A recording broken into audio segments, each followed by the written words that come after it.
The December wind cut through the city streets like a blade, carrying snow that had turned from picturesque to punishing in the span of an hour.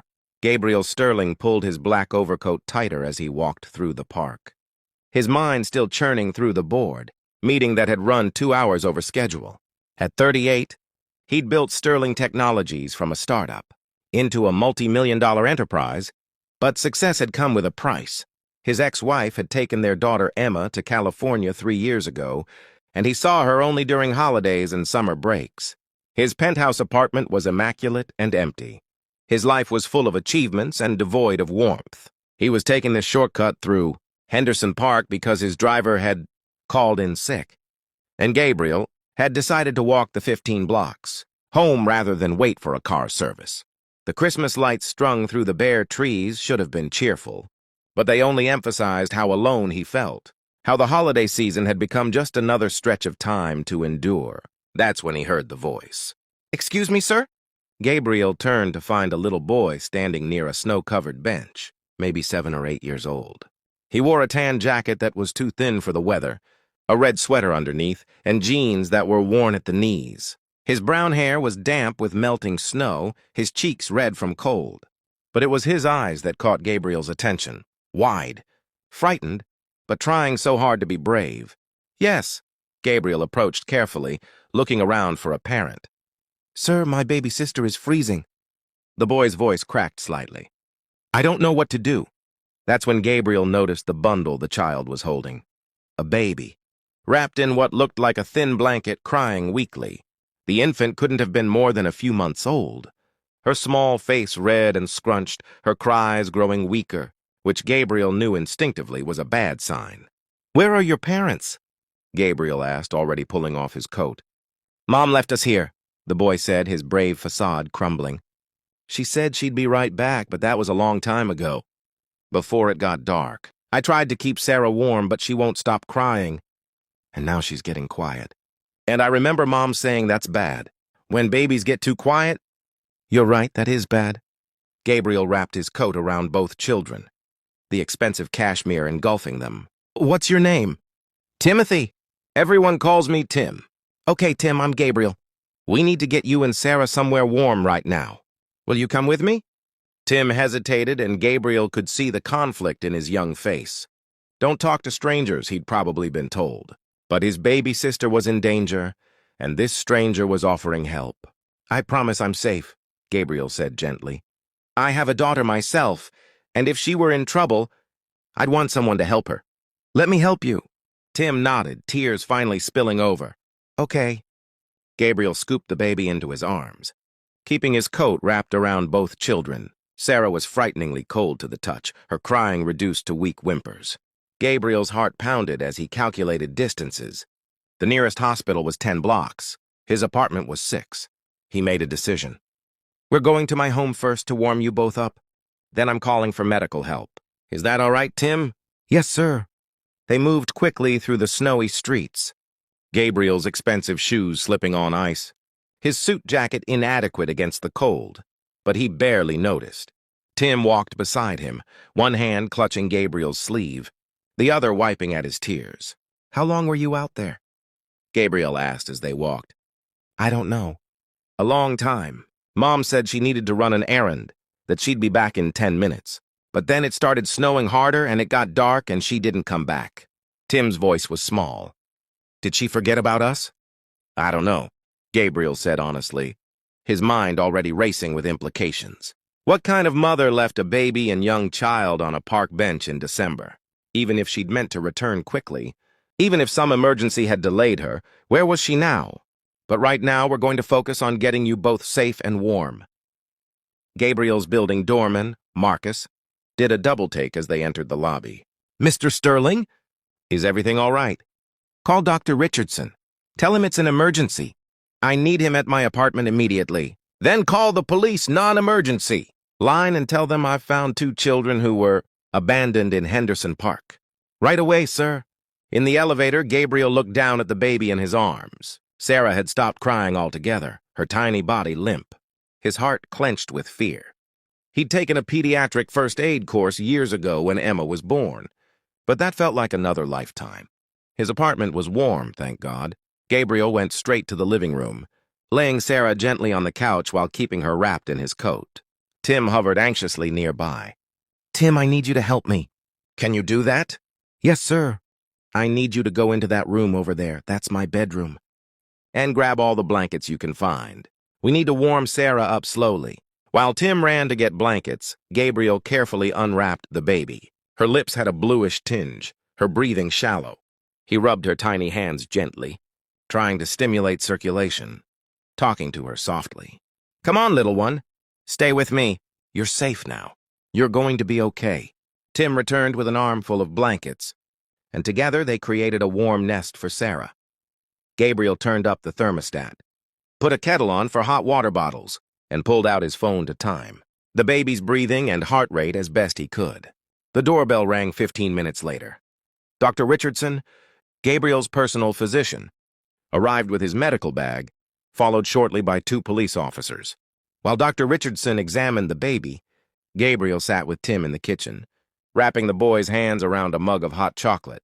"You did everything right," Gabriel told him gently. "You kept your sister as warm as you could, and you asked for help. That was very brave. Is Sarah going to be okay?" "The doctor is checking her now.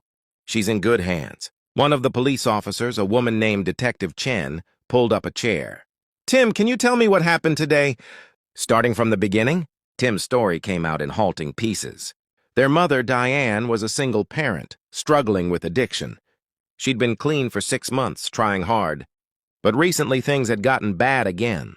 That afternoon, she'd told Tim they were going to the park. But once there, she'd left them on the bench, saying she'd be right back. She'd taken her purse, her phone, everything. Tim had waited, keeping Sarah warm as best he could, but hours passed. He'd been afraid to leave the bench because Mom had said to wait there. But when Sarah started crying from the cold, when she wouldn't stop, he'd known he needed to find help. "You did the right thing," Detective Chen assured him. "Do you have any other family? Grandparents, aunts, uncles?" Tim shook his head. "Just Mom and Grandma, but she lives far away. I don't remember where." Dr. Richardson emerged from the living room. "The baby is suffering from hypothermia, but it's moderate rather than severe. I've stabilized her temperature and she's responding well. She needs to be monitored at a hospital overnight, but I believe she'll make a full recovery. It's fortunate you found them when you did." Mr. Sterling, another hour out in that cold, with those inadequate clothes. He didn't need to finish the sentence. "And Tim?" Gabriel asked, his hand unconsciously resting on the boy's shoulder. "Cold and exhausted, some mild frostbite on his fingers, but he'll be fine with rest and warmth. He's a tough kid." The next hours passed in a blur of activity. An ambulance arrived to take Sarah to the hospital for observation. Tim refused to be separated from his sister, clinging to Gabriel's hand with desperate strength. "I'll go with you," Gabriel found himself saying. "If that's all right with the officers?" Detective Chen nodded.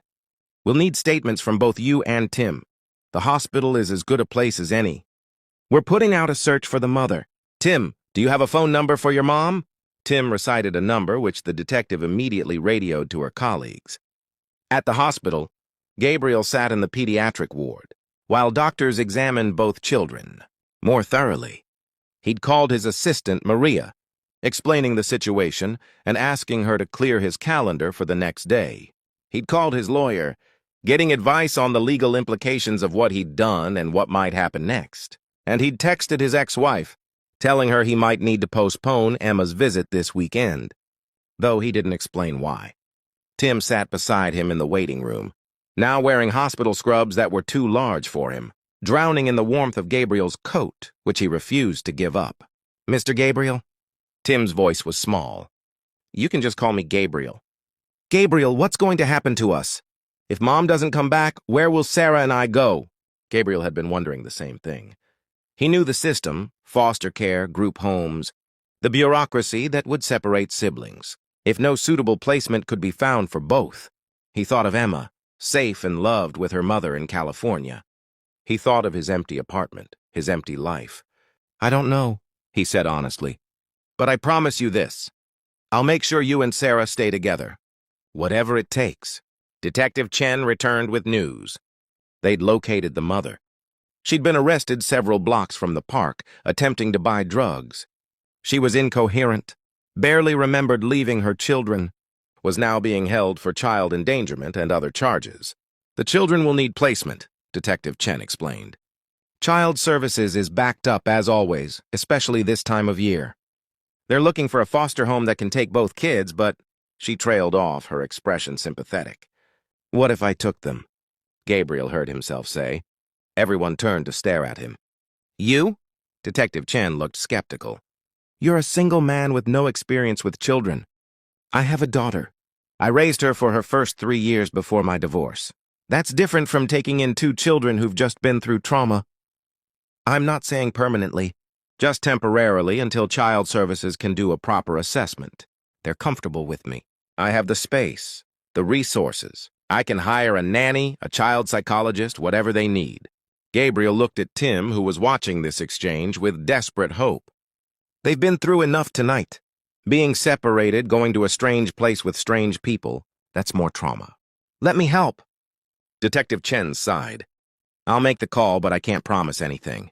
This is highly irregular. It took 4 hours, countless phone calls, a home inspection by an emergency social worker, and Gabriel calling in every favor he had.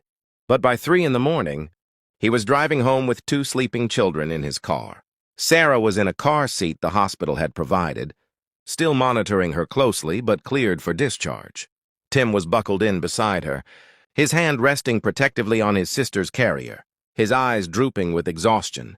Gabriel glanced at them in the rearview mirror and wondered what he'd just done. 24 hours ago, his biggest concern had been a quarterly earnings report. Now he had 2 traumatized children in his care, no idea what he was doing, and a future that had suddenly become very complicated. Back at his apartment, Gabriel set up the guest room for Tim and created a makeshift nursery in his home office for Sarah. He fed the baby a bottle while Tim watched anxiously, finally relaxing when Sarah drank hungrily and her color looked better.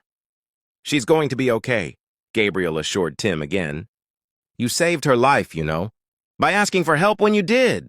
I was scared, Tim admitted. I thought maybe you'd be bad. Mom always said don't talk to strangers. But Sarah was so cold, and I didn't know what else to do. You made the right choice.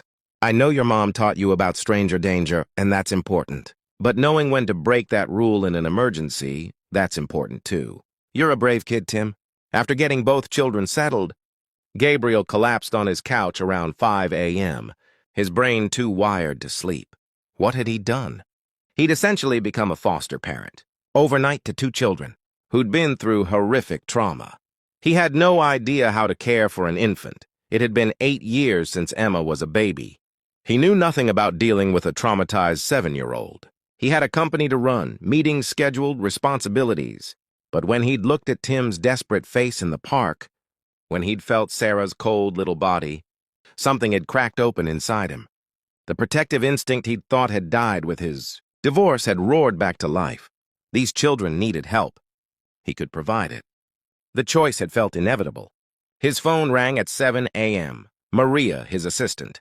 Please tell me the news articles I'm seeing about you aren't real. Did you really take in 2 abandoned children last night? How is that already in the news? Someone at the hospital posted on social media.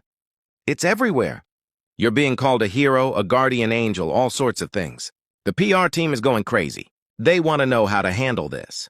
Tell them no comment, Gabriel said tiredly. This isn't a publicity stunt.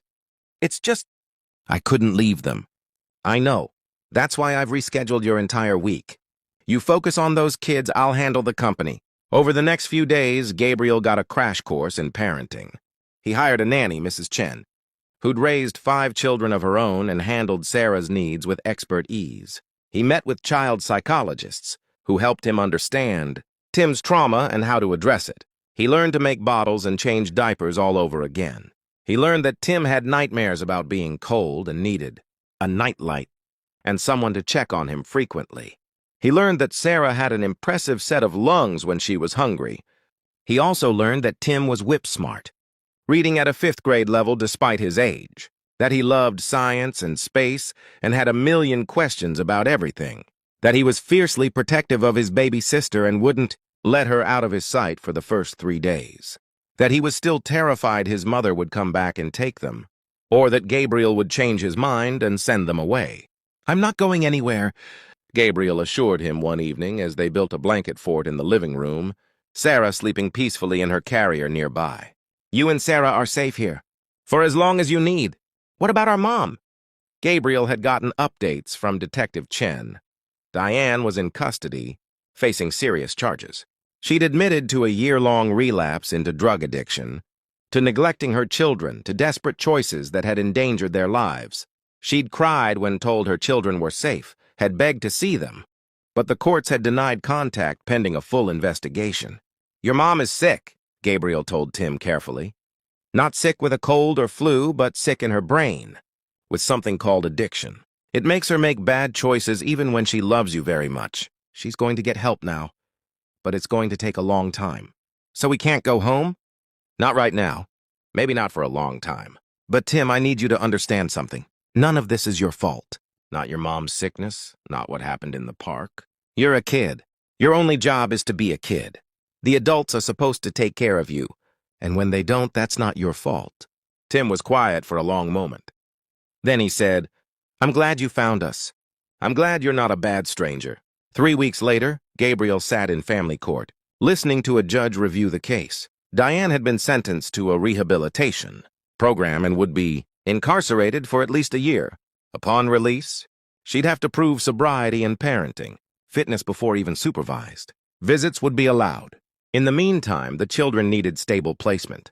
"Mr. Sterling," the judge said, looking at Gabriel over her reading glasses, "you've been caring for these children for 3 weeks now.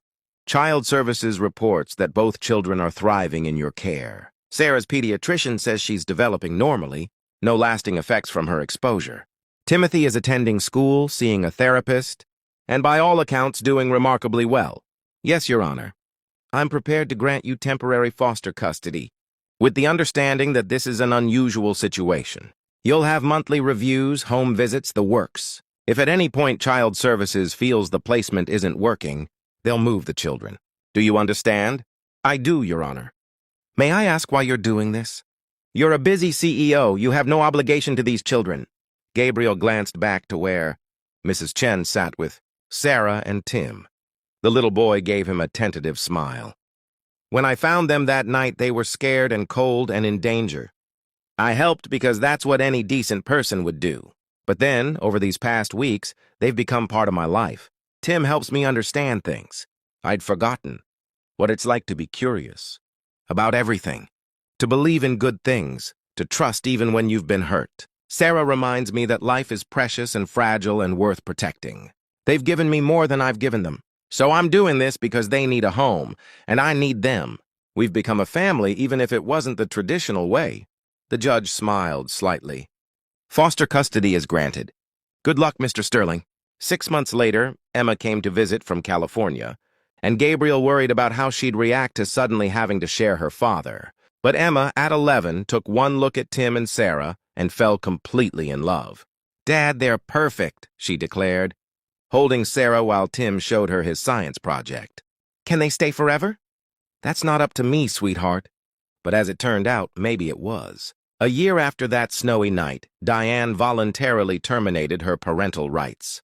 She'd gotten sober, gotten help, but realized she wasn't capable of being the mother her children deserved. In a tearful meeting supervised by social workers, she told Gabriel she wanted him to adopt Tim and Sarah, to give them the stability and love she couldn't provide. "Promise me you'll tell them I love them," she asked. "That I tried. That I just wasn't strong enough. But that doesn't mean they weren't worth everything." "I promise," Gabriel said. "And I'll make sure they know who you are, where they came from. They deserve that truth." The adoption was finalized on a December afternoon, almost 2 years to the day after Gabriel had found 2 children freezing in the park. Tim, now 9, held Sarah, now 2, as the judge declared them officially Gabriel Sterling's children.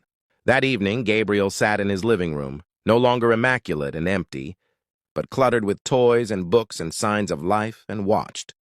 Tim helped Sarah build a tower of blocks while Emma video called from California to say goodnight to her siblings. His phone buzzed with messages from the office. There was always work to do, always another deal to close, another meeting to at.